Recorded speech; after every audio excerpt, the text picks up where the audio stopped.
Oh, yeah. Toot, toot.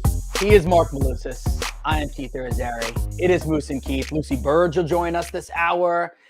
She's got a lot of stuff to talk about. We're going to do NBA. We're going to do baseball. We're going to do football. But Moose, I didn't tell you this yet. I got to lead the story off a little bit, the show a little bit different with a story here. You ready for this? Sure. Let me ask you a question. When's the last time you were stung by a bee? It's got to be like 13, 14. I don't know. Probably longer than that, 20 years ago. Yeah. So the last time I can remember being stung by a bee, I was a child. Yesterday afternoon, had a little bit of time, went out for lunch with my sister who had the day off from work and my parents. And my sister has a boat, so we went down to like the dock area and we sat in these lounge chairs and we sat. It was really nice. I got a chance to just just the four of us, never happens. And we were just talking. I'm sitting there and I got stung by a bee in the arm like that. I'm like, what the what? I don't know if you can see this. I don't know if you can. I have a big bruise now on my arm. There was like this big red mark there. I got stung by a bee. Who gets stung by a bee? I was just sitting there. I don't know. Are you all right? You're not allergic to it, are you? No, I guess I'm not allergic. No, because there was like a little dot. So I jokingly, I looked at my father. I'm like, Dad, you have to pee on that, right? Like, that's what we have to do. And he's like, no, that's jellyfish. I was kidding. But yeah, no. So now it's just a little bruise. It definitely is still a little bit itchy, but whatever. You move on. Good. You got the stinger out? Everything's okay. I don't know. I don't know if I got the stinger out. I don't know. All right. But you're all right. Yeah, I think it was just, a lone bee that was, ready to attack for no reason. I was just sitting there minding my own business. Oh, there you go. All right, cool. Well, I will say, okay. Yeah, I'm good. I'm good. Through that experience. Yeah. And you live to tell the tale. Yeah, I would say that bee had more sting than the New York Giants. Yes. Yeah. The Giants were terrible last night. They were. I mean, and Seattle had their way and knocked them around 24-3. Good morning to everyone in the chat session. And, yeah, I feel like sometimes we live in a world in which people just want to grab onto the low-hanging fruit.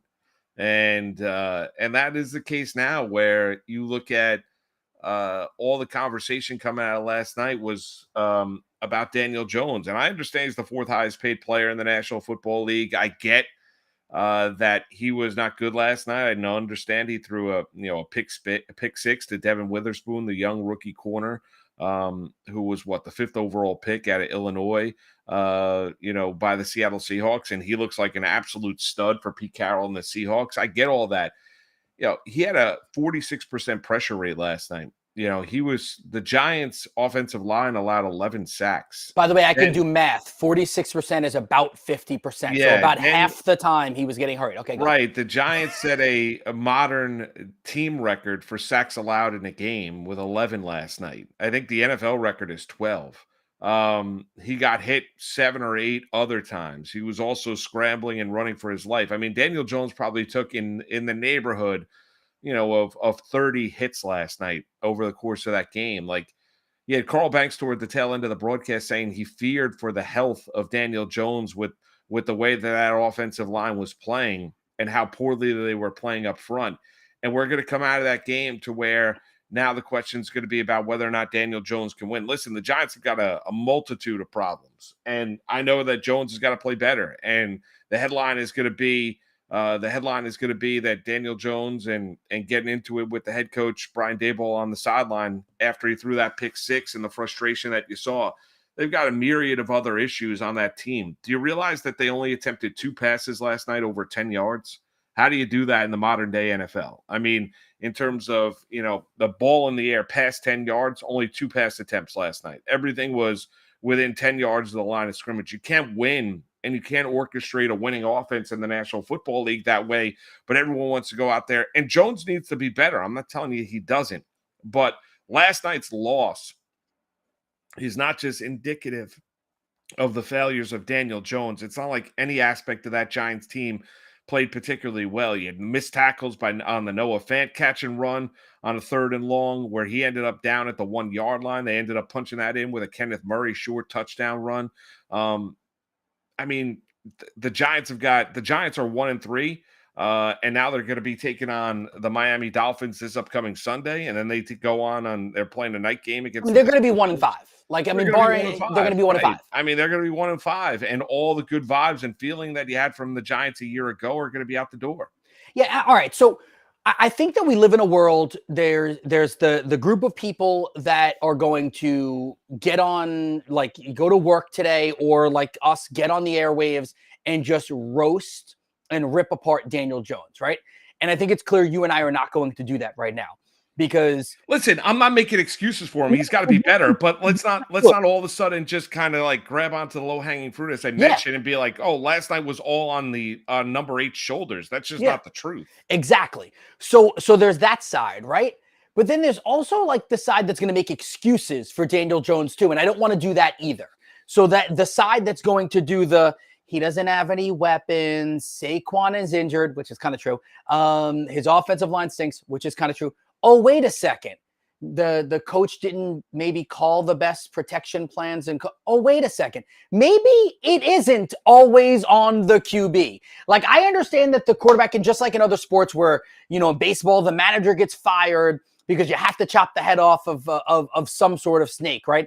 And in football, it's really easy when a game goes awry to just crush the quarterback. I mean, how many times has the media and the fan bases just decided to just absolutely shred Kirk Cousins because the team loses, but he still does pretty well, right? And it's always Kirk Cousins' fault. It's not always the QB's fault. Last night's loss for the Giants was many, many layers. Coaching was bad. Offensive line was bad. The receivers didn't help. There was no run game. The defense wasn't great. And Daniel Jones was below average.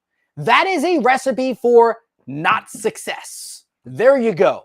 And then, by the way, Seattle actually played a pretty good game. So put it all together. It was a bad night. Yeah, it was right, and that's the problem. I don't see a win coming up either. Well, that's the other issue. And that last night's game, even though the Giants were a 2.5-point home dog going into that game against Seattle, you looked at that game and saying that is a winnable game for the New York Giants, and that was coming off a mini bye, and they didn't look particularly good. I mean, honestly, I thought they played better against San Francisco, and they lost that game by daylight than they did last night against Seattle. And you're saying to yourself, well, I mean, what's going on with the Giants? This is a team that was pretty buttoned up a year ago, didn't beat themselves, didn't turn the football over, were pretty staunch defensively. Wink Martindale was taking bows. He was on the head coaching interview circuit during the offseason, as was Mike Kafka. And now you look at this team, and they're 1-3. And this is not just the fact that they missed Thomas, their left tackle, and Saquon Barkley didn't play. There are other issues with this team that transpired last night, and it's not going to get any easier. Now you go down to South Beach, in the heat and humidity down in South Florida, taking on a Dolphin team that just got boat raced by the Buffalo Bills. I mean, how is that going to look when you're looking at this secondary going up against Tyreek Hill, Jalen Waddle, throwing HEN? I mean, they've got one track star after another on that Dolphin team. How is exactly that going to look? And I thought Carl Banks made a great point last night on the broadcast, and I love Carl, and does a great job, legendary Giant, where he said every defensive line the Giants have gone up against looks the same. Now, you go up, and what does he mean by that? Well, you take on the Dallas Cowboys and the 49ers. Well, they've got really good defensive fronts, so you expect their defensive line is going to be very, very good. You take on Seattle and Arizona. Seattle and Arizona should not look like San Francisco and Dallas, and they have. And that is a massive issue for this Giant coaching staff and this Giants team moving forward. You're right. I mean, there's issues there. There is. The other thing, if we want to just double back to Daniel Jones for a second, is that I had a friend of mine last night, actually, that you know as well. He's a board op over at FAN. I had a friend of mine text me, and he loves to kind of like, push the envelope a little bit with some of his takes. And it was on a group thread, and it's a bunch of Giants fans on that group thread. And he put the numbers of Trevor Siemian for his 3-year stint of okayness in the NFL, and Daniel Jones, and they're the same, right? And he's like, see, Trevor Siemian is struggling to stay in the NFL, and Daniel Jones should be in the same boat. And I'm not trying to defend Daniel Jones, but I think that like it's not the right comparison because Daniel No. Jones also ran for 708 yards last year. Daniel Jones only turned the ball over 6 total times last year. Now, I would love to see Daniel Jones turn into a better thrower of the football. I would. I would love to see him be able to take a step forward as a quarterback, meaning throwing the football. But the fact that he adds in that athletic ability there, I can't start comparing Daniel Jones to, borderline NFL QBs. I can't do that. No, I mean, neither can I. I mean, first off, he can athletically play the position, and he showed to this team that they wanted to invest in him. And I know it's a 2-year commitment. So, but now we're going to get on to the idea of, well, this is now a Daniel Jones problem. And I don't think it is. It's not a fair comparison when you're looking at it. Not every record is one and the same. Not every quarterback is one and the same. You would never compare Trevor Siemian and Daniel Jones athletically. It'd be an unfair comparison. Daniel Jones is, his ability to use his legs, but they look terrible. But, with all that being said, and, we're in New York and the Giants, and you had expectations coming into the year and you had a thought process. I mean, the Giants are a bad football team. I mean, there's no other way to cut it. That is what they are through the first 4 weeks and first nearly quarter of this NFL regular season at 1-3. And the Jets, expectations for them went out the window 4 plays into the year when they lost Aaron Rodgers for the season. And that's coming off as the baseball playoffs get going today. The Mets hiring a new president of baseball operations, David Stearns, announcing that yesterday. I was out at Citi Field. That's why we're coming to you here today on a Tuesday and not our normal spot on a Monday, because I had to go out there and cover it for WPIX. And the Yankees are doing an internal audit about how they use analytics and why this season went so awry. So the New York sports fan hasn't had a lot to cheer about. It's a weird time for New York fans. The New York sports fan hasn't had a lot to cheer about as of late, and they were looking forward to football, and now you get this. With that being said, though, give credit to the Seattle Seahawks. First and foremost, I mean, Pete Carroll must be the most spry 72-year-old that I've ever seen in my life. I want his genes. Number 2 is, Geno Smith, give him credit for coming back into that game last night. Whatever, and I think a lot of people, myself included, were jumping off the Seattle bandwagon or the train after they lost opening week against the Los Angeles Rams. And what have they done the last 3 weeks? Well, they've won football games. And I know it's not a who's who. You go out and you beat Detroit and they take care of Andy Dalton and Carolina Panthers, but then you go out there and beat the Giants.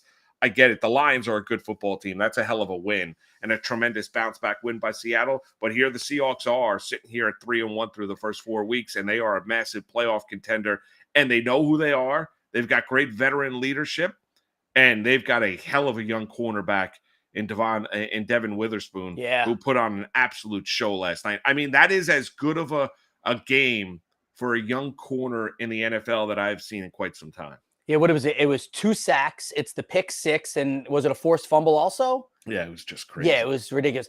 I remember, by the way, you and I sitting here, and the only thing that kept us from jumping off the bandwagon from Seattle, I remember me posing this question to you, and your response was, we'll see in a few weeks. And I think we've seen. The LA Rams aren't bad. No, they're not. Yeah, they're and that's what it is, right? I remember saying, the only way that this isn't a bad loss is if in a couple weeks we find out the Rams are not as bad as we thought they were going to be. Stafford's healthy. His arm looks healthy. His arm looks great. better. Yeah, Nakua is really good. Yeah. Kyron Williams is turning into a borderline stud running back, and Cooper Kupp should be back this week. Can I ask you a question? Yeah. Does the play of Puka Nakua, right, does that downplay the brilliance of Cooper Kupp? A little. Yes, I think it does. Now, you could also say that because there was a whole report this week about how Puka Nakua and Cooper Kupp became buddies during like training camp and stuff like that. And Cooper Kupp was like giving him all the secret sauce, essentially, like telling him all the secrets of the position and almost coaching him. And then when Cooper Kupp goes out, Puka Nakua just steps into that role. Maybe it does a little bit. Yeah, it might. It's going to be interesting, though, to see how the two of them coexist on the field because they're the same wide receiver. So Cooper Kupp is going to have to either move to the outside and play a little bit of a different spot, or Puka Nakua's numbers are going to drop. Like, I don't know how they work, but it's a problem I would like to have. I get it. I don't know how they look, but I think we can, if you can have a rookie step in and be as remarkably productive as Puka Nacua has been for the Los Angeles And not a Rams. highly touted first And round not rookie. a 5th round draft choice, right? Yeah. I think we could look at Cooper Kupp and say, was it Kupp or was it just necessarily the offense or Stafford's comfortability of throwing to him? I'm not telling you that Cooper Kupp's not great, Sure. but I mean, Puka Nacua is setting NFL records. I mean, he is setting legitimate NFL records here through the first month of his NFL career. I mean, it's utterly ridiculous. Yeah, I love the on pace numbers. And again, it's 4 weeks, but like the on pace number, he's shattering And everything. was there anybody in the fantasy world that predicted this? No, I did not. Now, he was available after the first week on the waiver wire. When Cooper Kupp went out with injury, okay, before the season began, it was, is it Van Jefferson or is it Tutu Atwell? I don't remember people saying Puka Nacua. I don't. Neither do I. I gotta be honest with you. Neither do I. If we're wrong, by the way, if anybody in the chat could actually not just, I said it or whatever, like if anybody in the chat has like receipts of this, if there was anybody in the fantasy, space that was talking about Nacua could be the dude, send it to us. You could social media, whether it's Moose on Twitter or X, I guess, or me on X, or in the chat. Send it to us. Yeah, X. X. Who doesn't love it? That's right. X. Degenerate. X. You like that? It was a great time to be a wrestling fan. There's no yes, doubt. He's Keith Arizari. I'm Mark Malusis. It's Moose and Keith. When we come back, mix a little NBA into the course of the conversation. Training camp's getting going. The association regular season is right around the corner. And thank God I'm a Knicks fan. I'm looking forward to Knicks Really? basketball. Thank God, because now they're, what are they, the 5th best odds in the East? I don't care. I really don't care. They're going to play quality. But they have a chance to be, I was out there. I was talking to Ed Cohen yesterday. Love Ed. Yeah, Ed's great. And, I would go, they've got a shot to be, a 47+ win team. He goes, absolutely. They really do. I mean, they're not a championship team. I'm not drinking the Kool-Aid. They're not Milwaukee and they're not Boston. But do they have a chance to have a really good regular season? Yeah. And you know what? I'm going to get the popcorn out. And I'm going to enjoy it. I'm going to enjoy it. I'm with you. I honestly can't take the football teams here. The baseball teams were terrible. So we'll come back. We'll talk a little NBA. Baseball playoffs get going today. We'll get into that as well. It's Moose and Keith with you on a Tuesday right here, Better Sports Network.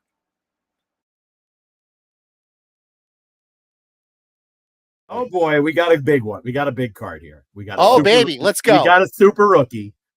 Ooh. Do you guys want to guess who the big card super rookie is? Because I'm going to guess exciting. somebody from the Dallas Cowboys, but I don't recall who were rookies in those particular years. So I'm going to guess Michael Irvin. Adam? Jared kind of convinced me to go Troy Aikman there. I'm going to read the description. In this player's NFL debut, September 10th, 1989, he produced an electrifying 68-yard punt return for a touchdown. Sanders. He became the first athlete in the 20th century to hit a home run, September 5th, 1989, for the Yankees at Seattle, and score a touchdown in the same week. That needs a sleeve. That one needs a sleeve. Top 100%. super rookie, neon, prime time, Deion Sanders. I wasn't that far off. He played for the Cowboys. I was going to say Deion, and then when you said the early 90s Cowboys, I'm like, Aikman would be a good guess. So I go with your gut is the lesson there. And there it is, the white and red Falcon jerseys that you said Deion came in with before they changed to black. That was because the starting lineup for Deion his rookie year has got the red helmet with the white jersey. Now look at that do. I mean, are you kidding me with that hair? I mean, you got to have a headband with those curls. You got to. That is sick. And this is a favorite card. Do we have any value on this card? We have to, right? Let me see. Give me a value here. Let's see here on eBay. PSA 10 Gem Mint Deion Sanders, $149.99. And then a 9.5 is $6. So that guy might be a little bit. Then there's a much more reasonably listed one at $31 for a PSA 10. So it's got some value to it. Yeah, you might want to protect that one. It's in excellent condition. I guess we have to worry about, is it centered? Yes, that would be the next thing. All right, well, we'll go through the process there. Maybe I'll just frame that one as a great moment in this show's history. There's a list of guys in the league that you always think you'll never have a real chance to get, that you think are perfect fits and that you'd love to be a Celtic, and Jrue was one of those guys, and everybody can see what he does on the court. Multiple-time All-Star. The defense has been well documented. He's an elite teammate, elite competitive character. It's not one that you predict. You knew the price was going to be really high, but he's a guy that we think is a great fit for us. You know, guys like Jrue Holiday are the only reason you ever entertain moving on from a guy like Rob. That's really tough. Malcolm had to be included in the trade because of the money aspect of how these trades work, but Malcolm had every right to be frustrated with us. That said, I was not concerned with regard to if media day started today and Jrue Holiday didn't become available, that he was going to be a professional, because that's what he is. He's a good guy. He's a good teammate, and he understands the business aspect of this, and I think he'll do really well.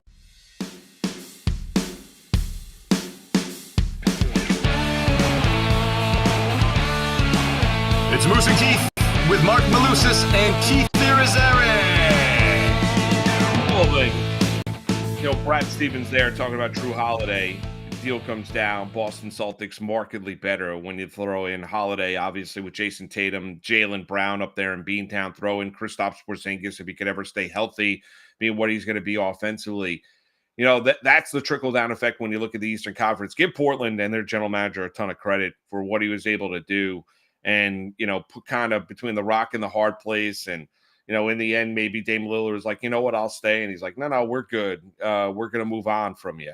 After everything that went down reportedly, that's something that did transpire, did happen, Keith. So give him he got a king's ransom. He played it brilliantly. You know, he makes the deal with Milwaukee, you know, gets unprotected picks later on down the line that could be really, really attractive for the Portland Trailblazers, takes a piece that he gets from Milwaukee and turns it out and brings in even more pieces to the Portland Trailblazers and another unprotected pick down the line as well.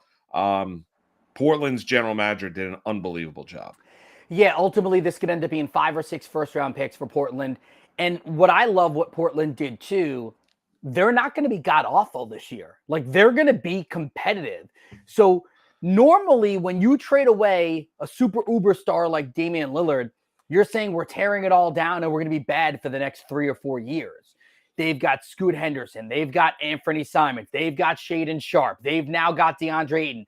They've got the guys that they just got from Boston and Malcolm Brogdon if he stays there, and Robert Williams. Like, they're you know what? Williams is a piece you can move. Exactly. So, like, if you want to make Brogdon's a piece you can move too. If you want to get more draft capital or younger player, Brogdon's a piece that would be really attractive to a contending team right now. Or you could keep those guys, and you could probably compete to be a play-in round team if you want to. Yes. You keep your fan base a little bit excited because you may have some potential playoff possibilities, and you've got these 3 young players that actually 4 if you're including Ayton.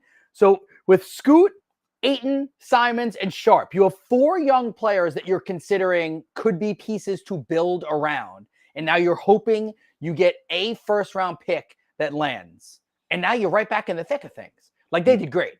But you're right. Now, with the Boston side of things, listen, they're weak on the bench. They don't have much. It's, Derek White and Peyton Pritchard. And then after that, you really don't have much. And they're banking a lot on Al Horford, who's like our age, and Kristaps Porzingis to stay healthy. But I'll take my chances with Jrue Holiday, multi-time All-Star, and one of the best defensive guards in all of the NBA that can also play offense. And then Jaylen Brown, Jason Tatum. Yeah, I'll take my chances with that. Yeah, and maybe I could add a piece of a veteran that's a buyout later on, exactly. and he's able to hop on, and I'm able to add some depth. But you're right about that. Let's hear from Jaylen Brown. We got the cut on players that he grew up with in Boston with the Celtics that are no longer there. Let's play that cut. I didn't really have anything to say. I played with Smart for majority of my career. Regardless of what jersey he has on, that's still my brother, and I feel the same way about Rob. It's like going through high school and middle school with somebody. Played together with Smart for 7+ years, with Rob for 6+. I grew up with these guys. For them not to be around is a little bit weird, but I know those guys are going to do great. Your reaction is not in belief at first, and then reality settles in, and you move forward. from someone that's played against and matched up with him, what is Jrue Holiday like as a defender? Jrue is fantastic. Tremendous amount of respect from Jrue, from somebody who he's guarded and I've had to guard. He plays with a certain force that you could just feel. He's a super solid man. And as a competitor, he's an assassin. To be playing alongside, because it'd be, a tremendous honor. There you have it. I mean, well said by Jaylen Brown. And hopefully he worked on his handle during the course of the offseason as well, because that was an issue during the playoffs last year. Have to handle the ball. Tatum and Jrue are there. Are you good? He was Mr. Turnover in big time spots. But I love it. I poke because I'm jealous. I wish Jaylen Brown was a New York Knick, but he's a Boston Celtic. So good in Knicks uniform. But you look at it right now, NBA title odds, the Celtics with that acquisition of Holiday, the bettors aren't fearful of the bench right now. When you look at the Boston Celtics, they're plus 380, as are the Milwaukee Bucks. The defending NBA champs are plus 550, as Nikola Jokic is being asked whether or not he knows who Deion Sanders is, and basically says, I have no idea who Deion Sanders is. Suns are plus 550, Lakers 13-1, the Warriors sitting there at 17-1. But the two teams that lead the marketplace are both in the Eastern Conference, Keith. I like Milwaukee a little bit better, I think. I think I like the idea of Lillard, Giannis, Middleton, with Brook Lopez, with Bobby Portis, with a few of the other guys coming off the bench. I think I like that team a hair better than Boston. If for nothing else, it feels like a healthier potential team than the Celtics. I think the Nuggets, again, are getting not enough love. We can go back to last year, and you were the king of this. You were talking when they were 12-1, 10-1 going into the postseason. You kept saying, why? Listen, they're the number one seed for a reason. Nobody wanted to believe in Denver. No one did. You did. No, I did. But I mean, in terms of, but I don't have enough money to be able to affect the marketplace. So I wish I did. I wish I had that kind of dumb money, but I don't have that kind of money to affect the marketplace. But I did. I mean, I thought it was crazy going into the playoffs that the number one seed in the Western Conference was 10-1. Yeah, it was great to win the NBA title. Like it was utterly stupid. So I think, listen, they're the defense. It's hard to go back to back. We know that works against Denver. Jokic's brilliance is not going to stop. Jamal Murray, as you like to call him, Hamal, is great in the postseason. We know that. They're going to be really, really tough. They are. And I think Mike Malone set a tone afterward when you look at the Denver Nuggets after they won that title, saying we're not done yet. The interesting thing is from Boston, Missoula was an issue last year. What is he in his second year as a head coach? And to be honest with you, what is Adrian Griffin going to be like year one in Milwaukee? Now, that a lot of people are talking about that too, right? Because Damian Lillard has a previous relationship with him because he was there. Not Griffin. I'm sorry, Stotts. Terry Stott is on the coaching staff there. Yeah. So Stott, as one of the top assistants there, kind of helps Griffin a little bit and also can help kind of blend this Lillard relationship. I think they're going to be fine. I think Milwaukee, Boston, I think you're looking at two teams that are going to win 55 or more games this year. Denver is going to be in that same category. I think the Suns are very, very fascinating, like having no real point guard on that team, but Beal, Booker, Durant as like the dudes there. I'm interested to see how this trade just for depth works for them, as opposed to you get rid of Ayton, you get Nurkic, who's fine, and you get, Grayson Allen, who's a good, guy coming off the bench, a few other guys. I think the Lakers are also always fascinating because the big if in the room, if Anthony Davis is healthy, if LeBron James is healthy, if Rui Hachimura takes another step forward, if Austin Reeves looks like he did this summer, you throw all those ifs in there. Yeah. The Lakers could potentially be the best team in the West. And now I think the book has it right with them as third. Yeah, I think that's fair. And now the big one that could change the odds board is Harden in Philadelphia. Because correct. The 76ers right now are 30-1. Harden has basically gone out there. He's walking around town telling everybody how much he hates the general manager, can't stand Philadelphia, wants the hell out of there. So we'll end up, seeing exactly what happens with Harden and the Philadelphia 76ers. Could you imagine being in a place in your life where you could just literally talk to anybody you want and say how much you hate your boss? Yeah. Like publicly. Yeah, publicly basically say how he's just a terrible human being. Yeah. The 76ers are a liar and he'll never play for that organization again. And they're like, well, we're willing to work with him. Yeah. And nah, he's the worst. He's the worst. He's the worst. Yeah, no, we're willing to bring him back. Yeah, we'd like to have him here. It's crazy. Amazing. The That's world we live crazy. in. I mean, that's one team you'd never touch right now with a 10-foot pole at 30-1 when you're looking at the futures market, which is Philadelphia. Straight ahead, Lucy Burdge is going to join the program. Want to remind everybody about Fantasy Alarm. Start a free 7-day trial at Fantasy Alarm's All-Pro subscription today and get DFS content and NFL picks for Week 5 free. Go to fantasyalarm.com/win. The great Lucy Burdge joins us next. He's Keith Arizari. I'm Mark Malusis. It's Moose and Keith with you on a Tuesday right here, Better Sports Network. Like Devon Levi started off in the friend zone and now like he could possibly be wife material. So it is exceptionally hard to trust a rookie goalie in the NHL. The kid is what? He's 21. Like, okay. And he is going to the Buffalo Sabres. But we've all agreed that the Buffalo Sabres are at least a somewhat better hockey team on paper. Again, it's hard to trust a rookie goalie. We've seen future Hall of Fame goalies like, Fleury in his first year struggle, right? Carey Price in his first year struggle. It is tough for goalies to come in and have success. That being said, nobody outside of maybe a Buffalo sports fan can tell me who these two goalies on their roster are, because I didn't know until this morning, until I was reminded that it was Eric Comrie and Ukko-Pekka Luukkonen. And I was like, okay, well, he has the crease to himself. So all he can do is lose it. That's all he can do. Buffalo is going to be a fun team to watch, which means maybe Devon Levi ends up in what I call the Martin Jones syndrome, which is a goals against average is pretty up there. Save percentage is not very good, but he's going to finish with 35 wins because he's just going to play a lot. And it's going to be that back and forth hockey. The Atlantic Division is not very good, right? There are some teams that are going to regress. So there's opportunities here for Buffalo to do well. And I think his over-under on wins is set at 24.5. So again, there's a lot of things that I may not trust about him, but as a 13th goalie off the board, and I think that is a reach at 13. I think a lot of people have him farther back than that. So he may be 13 on NHL.com's list, but you may end up and show up in your Yahoo or your ESPN draft, and they haven't ranked probably outside of the top 20.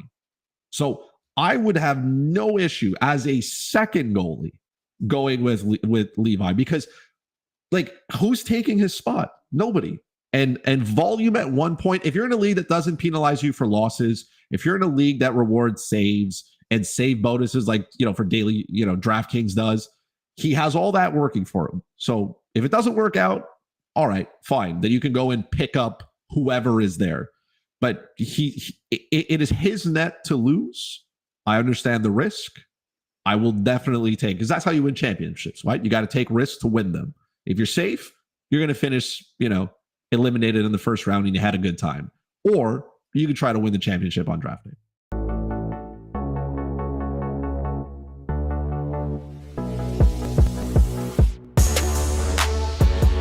It's Moose and Keith with Mark Malusis and Keith Irizarry. Happy Tuesday, one and all. We haven't chatted with this lady in quite some time. That is the great Lucy Burdge, sports betting Odyssey Sports, BetQL, BetMGM. She's all over the place, friend of the program. Good morning, Lucy. How are you? Good morning. I missed you guys. I'm doing great. Baseball playoffs start today in the NFL. It's just an exciting time. Yeah, we missed you too. And I knew you were trouble when you walked in. I was wondering if there was any bad blood because you might have had a cruel summer, but you do have great style and you live an enchanted lifestyle. Yes, and I really did feel a blank space without both of you. Oh, thank you. There you go. What do you, Kat, because I'm into it. I'm enjoying it. I am too. What do you make of the Kelsey Swift stuff? Like, I think it was fantastic Sunday night. There's Wolverine. There's, I haven't seen Blake Ryan Lively. Reynolds. The Mint Mobile Man is Blake there. Lively and Ryan Reynolds, they lived up here in Pound Ridge, which is not that far from me. Like, they're there at the game that night. Yeah, you look at, it was great seeing Blake. Like, it was just amazing. Like, I'm into it. I think it's really fun, but I am into this under the guise that it is all fake.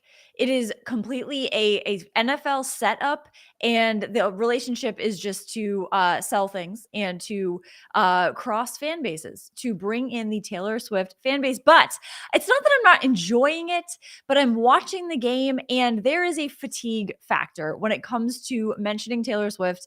And it started the beginning of the pregame show on Sunday night to like the end of the postgame show. Literally, as they were ending the postgame show, they mentioned Taylor Swift twice. As I'm turning the television off, that's what I hear.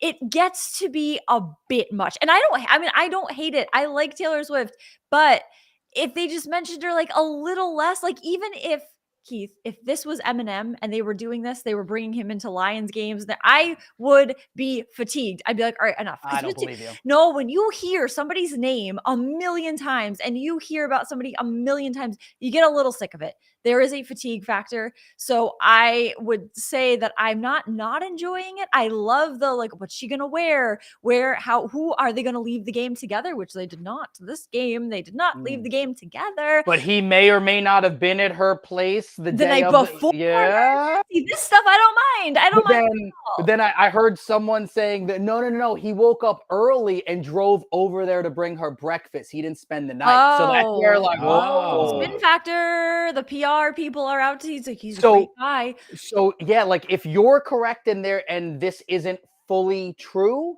that would actually make the most sense that he didn't spend the night there. He got up early, like just so he could make sure that there was a picture of him coming out of there, even though he really didn't spend the night. Exactly. I never underestimate the lengths they go to set things up and to make things look more real than they actually are, which I don't hate. It's a show. The whole thing is entertainment. It's a show. I don't mind that at all. But all right, so let's go under the assumption. Let's do it's fake. Okay, let's do that angle. Of course. If it's fake, how does Travis Kelce not come out of this looking bad? Do you know what I mean? Yes. So if they mutually part ways and she maybe does like what Ariana Grande did with Pete Davidson and is like, oh, but he's very well endowed. Something like that where they comes out. Pete Davidson loved that giveaway. Oh, he got so much mileage out of that. Yeah. Oh my God, yeah. And upsets about that. And he's like, I know everyone wants to ask this question. So he can get so much mileage out of this. Taylor could throw him a bone like that, so to speak. And maybe that will be the parting gift of all of this, is that Travis Kelce comes out of this. So you don't think in a year from now we're talking about engagement? Oh, well, I want them to be married and kids to be coming. Here's the thing. I think that could happen. That could be part of the whole thing. They get married and maybe they have kids. Maybe they get married for the bit. I mean, what else are you that's going a little far for the bit. I would do it for a bit. I would do it. Who knows how much Taylor's getting paid? Not that she needs to get paid, but there's something going on here where Taylor Swift declined doing the halftime show, the Super Bowl. Instead, the NFL was like, you know what? We'll do you one better where you actually get paid for it. And you can have a whole life out of what. Do you think there's at least like there? You know, like it's not love. Even if they are dating right now, I don't think it's love. Like 3 weeks in, do you think there's like? I think there's attraction. He's hot, so Yeah, I he's think a good-looking guy, and she's pretty. You know, yeah. He's like the funny, like goofball kind of. I don't know if he's fun. Well, actually, you know what? On SNL, he was great. Oh, he was great. He was really great on SNL. The American Girl doll sketch was memorable. That was really good. And he actually, I will say, had some Young Gravy vibes in there. He kind of looked like Young Gravy with the wig. So I kind of love that. I love Young Gravy. I'm telling you, Young Gravy is a great musical artist. Just as a side note there. I have all of his music downloaded. Don't worry. About this. We talked about this. Yeah, I love me some Young Gravy. Yes. He's music. Yes, exactly. I need more Young Gravy. But Travis Kelce, some vibes of that. But no, I think that this could end in marriage for the bit. And she was sitting next to Donna Kelce. This is moving. In an I think it's great. And what about if you're Usher? I mean, he gets announced that he's going to be the halftime show and buried. Got like an avalanche.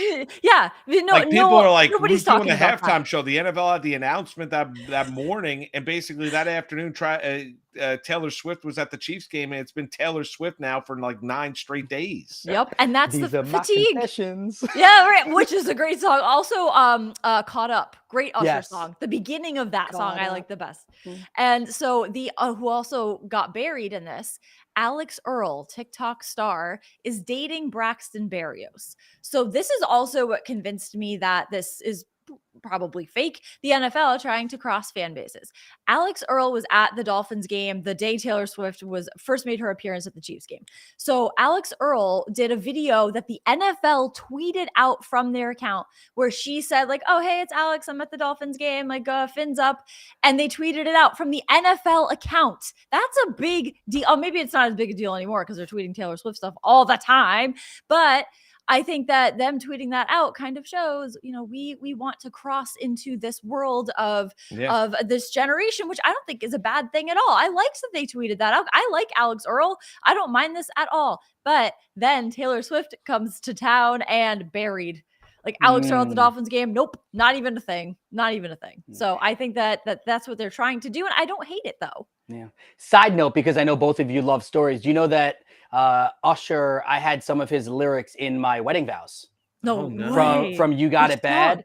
When you hang up and you call right back. You got it bad. Like that's there's a few really lines. sweet. Yeah, I had that in my wedding vows. Yep. Oh, that's really nice. yeah. Well, I think Usher should apologize to, I believe it was T-Pain, who he hurt his feelings so badly that T-Pain entered a very dark place years and years and years Because ago. of the auto-tune. Yes. Yes. And I think T-Pain is one hell of a guy. So I think Usher should apologize. And I think about that quite frequently. Whenever I think of T-Pain, I'm like, I really hope Usher has apologized by now. Maybe at the halftime show. Yeah. She's looking at me. I love T-Pain. What was were you sad that the sock season came to an end? I was more relieved that, well, here's the thing is that was also, it came the same day, literally at the same time that it was announced that Tim Wakefield had passed away. Yeah. So it was kind of the focus was more on that and how devastating that was than the season ending. And I did kind of get to say goodbye to the season. I was at Fenway for their final home game.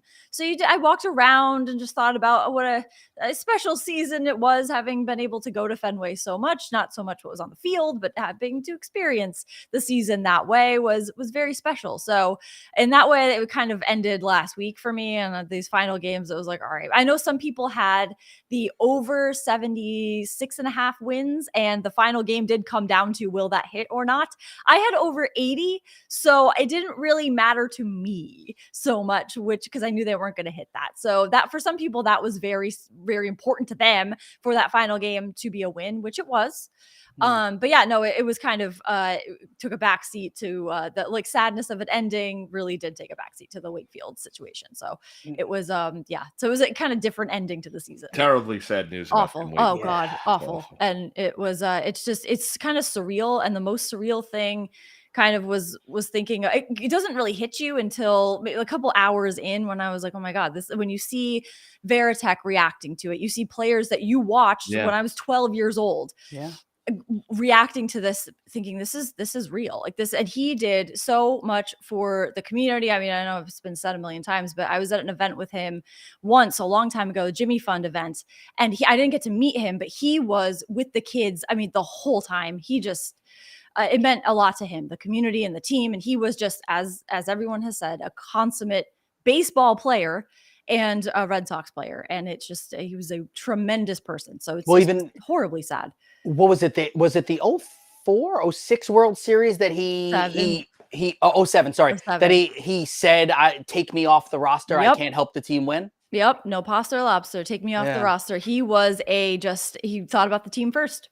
That was how he was. And it was amazing how he conducted himself, and he was the least selfish person you could ever imagine. He was just no doubt incredible. Tremendous loss. And thoughts and prayers obviously go out to Tim's family and friends and everybody that knew him. Tremendous Red Sox player on the field and a tremendous humanitarian off of it. Lucy, Keith and I were talking about Jrue Holiday before you came on. The Celtics making kind of a transformative moves this offseason. Holiday there, Porzingis there. You still have got the staples and Tatum and Jaylen Brown. What's the take and what's the buzz about Boston, the Celtics, that is, in Beantown? I love this. I love this trade, and it could not have come at the more perfect time because you've got the Patriots in an absolute disaster of a situation, the Red Sox in kind of no man's land in terms of what's going to happen with the season next year. So I think this is perfect. This is a perfect time for this because I have more faith in the Celtics now than I did the other day, which I still had them to win the finals. The other day was my pick to win the finals, and I have them even more so now to win the finals because I think this is a perfect situation for them they have a star, so to speak. Now they have a name and they have Jason Tatum, and that's two leaders right there. They have two leaders that can lead them to the finals. The biggest thing though, I think, is that what it shows is that this team and this front office is all in on the Celtics this year, and they're willing to invest. I'm a little bit worried about their depth. They don't have much depth, but when you talk about star power, defense, but you take their top four and then Horford, White, and you hope that Peyton Pritchard takes a step forward. Then he'll be healthy, maybe. He was my top four. He was in gotcha. top four. Yeah. All right, so baseball, we're getting the playoffs are getting started today. You are the queen of and we the dogs, baby. And I wanted to wait because I was going to ask you this earlier. Then you started talking about Pete Davidson. So you see that graphic? I love that. That's amazing. That's amazing. Yeah. Bernsey, our producer, made that for you. Yeah. He could send that to you if you want. Burns, so you are a star. Look at that. All right. So Queen, do you have any home run picks for today? Maybe? You know I do. Kyle Schwarber to hit a home run. It's a classic. It's your tuxedo pick of the day. But I think with the importance of this game, a wild card game, Kyle Schwarber is going to step up, and I think he will hit a home run today. I mean, all right. So hold on. So you're going lefty on lefty crime there, right? Yeah. So here's the thing. Okay.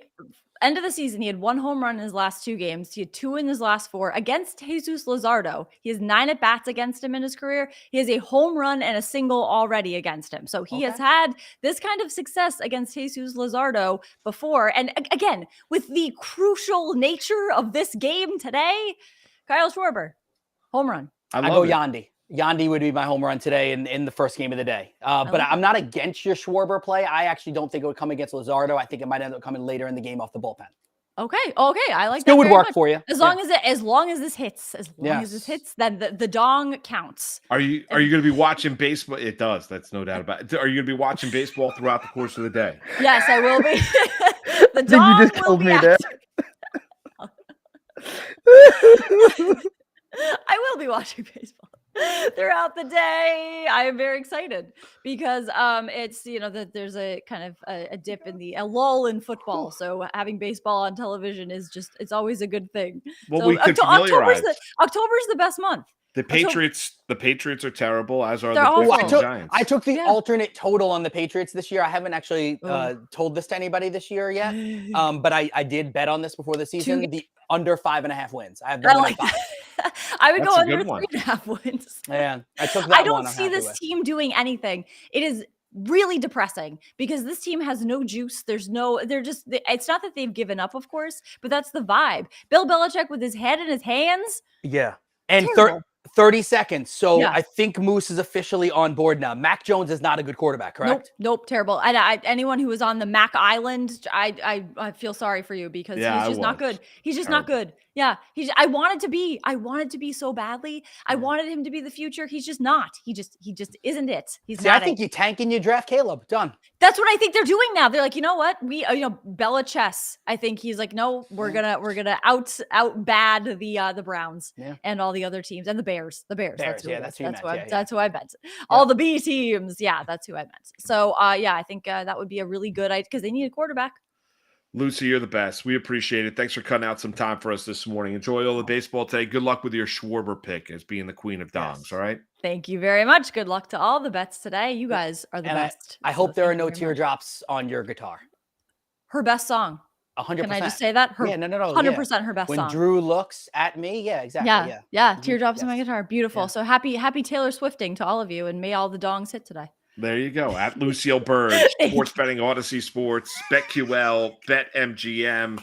There you have it. We'll come back. We've got some baseball playoffs get going. We've got some selections with RT Sports. We'll do that next. He's Keith Irizarry. I'm Mark Malusis. It's Moose and Keith with you right here. Better Sports Network. All right, 10 to noon. Baseball playoffs get going. We've got some selections with RT Sports. We'll do that next. He's Keith Irizarry. I'm Mark Malusis. It's Moose and Keith with you right here. Better Sports Network. Oh boy, we got a big one. We got a big card here. We got baby, let's go. We got a super rookie. Ooh. Do you guys want to guess who the big card super rookie is? Because I'm going to guess somebody from the Dallas Cowboys, but I don't recall who were rookies in those particular years. So I'm going to guess Michael Irvin. Adam? Jared kind of convinced me to go Troy Aikman there. I'm going to read the description. In this player's NFL debut, September 10th, 1989, he produced an electrifying 68-yard punt return for a touchdown. Sanders. He became the first athlete in the 20th century to hit a home run, September 5th, 1989, for the Yankees at Seattle, and score a touchdown in the same week. That needs a sleeve. That one needs a sleeve. Top 100%. super rookie, neon, prime time, Deion Sanders. I wasn't that far off. He played for the Cowboys. I was going to say Deion, and then when you said the early 90s Cowboys, I'm like, oh, Aikman would be a good guess. So I go with your gut is the lesson there. And there it is, the white and red Falcon jerseys that you said Deion came in with before they changed to black. That was because the starting lineup for Deion his rookie year has got the red helmet with the white jersey. Now look at that do. I mean, are you kidding me with that hair? I mean, you got to have a headband with those curls. You got to. That is sick. And this is a favorite card. Do we have any value on this card? We have to, right? Let me see. Give me a value here. Let's see here on eBay. PSA 10 gem mint Deion Sanders, $149.99. And then a 9.5 is $6. So that guy might be a little bit then there's a much more reasonably listed one at $31 for a PSA 10. So it's got some value to it. Yeah, you might want to protect that one. It's in excellent condition. I guess we have to worry about, is it centered? Yes, that would be the next thing. All right, well, we'll go through the process there. Maybe I'll just frame that one as a great moment in this show's history.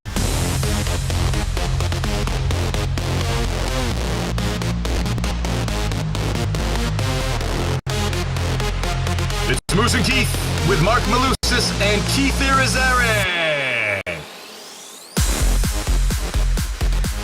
All right, 10 to noon. Moose and Keith with you.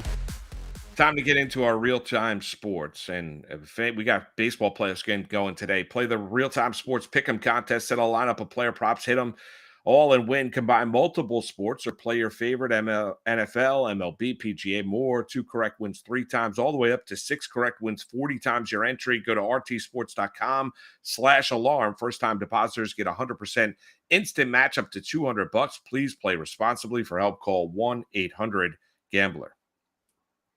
All right, so we got a 308 game, 438 game, 708 game, and an 808 game. Let's just go chronologically here. So Rangers, Rays, Montgomery, Glasnow, Moose, I'll go first. I don't love a lot on this game.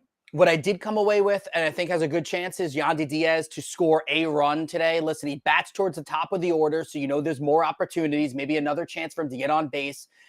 Scored at least 1 run in 4 of the final 6 games that he was healthy for during the regular season. So Yandy Diaz, a guy that battled for an AL batting crown and was maybe one of the more underappreciated Tampa Bay Rays all year long. Give me Yandy to score a run. All right, you like Yandy Diaz. I'll take Taylor Glasnow over 7 strikeouts. Okay. I like Tampa in the series. I'll take the game 1 starter, Glasnow, over 7 strikeouts against Texas. All right. Next one will be 4:38 p.m. Eastern. It's the Blue Jays and the Twins, Gausman and Pablo Lopez. And I think you could look at both of these pitchers and think, hey, there could be lots of strikeouts.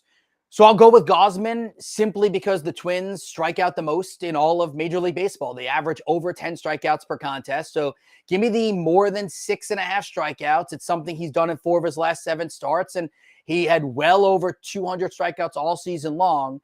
I know things tighten up in the postseason, but I think Gausman, provided he can get you 6 innings, should get you 7 Ks. All right, so you like Gausman over 7 Ks. I'll go Bo Bichette more than 6 fantasy points. Ooh. He's one of the only people that I think I have more hair envy of him than even you. Like, I like your hair. You have great hair. But Bo Bichette's got some lettuce. I'm jealous of Bo Bichette's hair. He's got some lettuce. Oh, he really does. So by the way, best commercial on TV right now is the one with Common talking about that hair is overrated. Like, anyway, but like hair is for suckers or whatever. Next one. I'm just saying, I believe Common, you and me. Diamondbacks and the Brewers, Brandon Pfaadt and Corbin Burns. Be honest with you, I don't have a play for this game. Do you have something on this one? I do not. Okay. All right. I look through the picks here. I think that Milwaukee could get after Brandon Pfaadt. He showed some moderate signs, young pitcher. Corbin Burns, while he's still really good, has not been the Corbin Burns of, Cy Young quality. He's been good. I just couldn't figure this game out. So I think that sometimes a no decision on a play is actually a decision. You don't have to pick something just to pick something. 808, Marlins and the Phillies, Luzardo and Wheeler. What you got? Luzardo or Wheeler. Or any other play in this game. I would take Zach Wheeler more than 6.5 Ks. Ooh, I'm going opposite of you. I'm going to go less than 6.5 Ks. So the Marlins, the 6th least strikeouts per game, 7.94. So, obviously Wheeler, if he reaches that number, he would hit the over. But Wheeler had 4 consecutive games to end the season with 6 or less strikeouts. Now, the final game, I think you kind of throw it out the window. It's just kind of a tune-up for the postseason. He ended up only pitching 4 innings. But I think this is one of those games where I think it's going to be low scoring. And I think that Wheeler, while he may pitch a good game, I think he only gets about 5 or 6 strikeouts. So I'm going to go under. All right. You're going to go under. And I'll buy into what Lucy likes. Kyle Schwarber to hit a home run. We'll go with the Queen of Dongs. Kyle Schwarber over a half a hit. All right. There you go. There's our RT Sports. Love it. Love it. All right. So there's a little baseball for you. How excited are you about today? Like how much baseball are you get a chance to watch? I'm going to watch. Okay. I got to be honest with you. For what we do, you have to pay attention to what's going on. So I'm going to be watching. The fact that there's no Mets or Yankees involved does hurt what, my interest in it. All right. So I'm going to give you this. I'm not overly excited about this round. And I'll say this because the Rays are not a team I generally care that much about. The Rangers were just too helter-skelter for me all year long. The Blue Jays, okay. The Twins, all right. The Brewers, all right. The Diamondbacks actually fascinate me a little bit because I think they've got good pitching and they got a lot of, like Corbin Carroll is an absolute stud. I would like to see them do some stuff, although Milwaukee is a sneaky pick of a lot of people to kind of make it through the NL because of their pitching staff. And the Marlins and Phillies are fine. I think it's the next round that gets really exciting. Seeing the Orioles back in the postseason and winners of over 100 games. Finish this all off because they are such a dominant team in every facet of the game. And of course, the LA Dodgers are always there. Yeah, I think it's going to get. I think it's going to get more and more interesting here. How we move forward. Taking a quick look at the rounds, I think Tampa's going to take care of business against Texas. I think Minnesota's too banged up. I think Toronto's going to win. Arizona, Milwaukee is interesting because the Brewers are dealing with all kinds of injuries. I think Philadelphia could get hot again like they did last year, but Philadelphia, Miami is interesting here to get going. I think all those things are fascinating. I think, the fact is that we get on here. It's going to be very, very difficult, I believe, for anybody to go beat the Atlanta Braves unless something drastically changes and some significant injury happens. All right. So in 60 seconds is what we have left right here. Let's quickly do it. All right. So you have the Blue Jays or the Twins. So do I. That would mean Blue Jays versus Astros. Who do you have? I would take the Astros. Fine. You have the Rays over the Rangers. I agree. Rays against Orioles. Who you have? Orioles. Cool. So now you have Orioles and Astros. Who's going to the World Series? I think it's going to be the Orioles. Okay, I'd probably go Astros. All right, Diamondbacks and Brewers. Who you taking? I'll take the Diamondbacks. I think I'm going to take the Brewers. I could go either way. Yeah, I think I'll take the Brewers. Okay, Marlins, Phillies? Phillies. Agreed. Phillies, Braves? Braves. Dodgers and whomever? Dodgers. Cool. Braves. Dodgers, Braves. Braves are in. So you have Braves versus the Orioles. Yes. And I have Braves versus the Astros, and then you have Braves winning it all? I have the Braves winning it. Yeah, me too. I have the Braves winning all. I think the Braves just look like, barring something catastrophic injury or whatever, I think they just look like they have been the best team all year long, and they're not slowing down. Guys, enjoy the baseball playoffs. That's going to do it for Moose and Keith here on this Tuesday. We'll be back with you Friday morning at 11 a.m. Enjoy all the sports. Talk to you then. Later.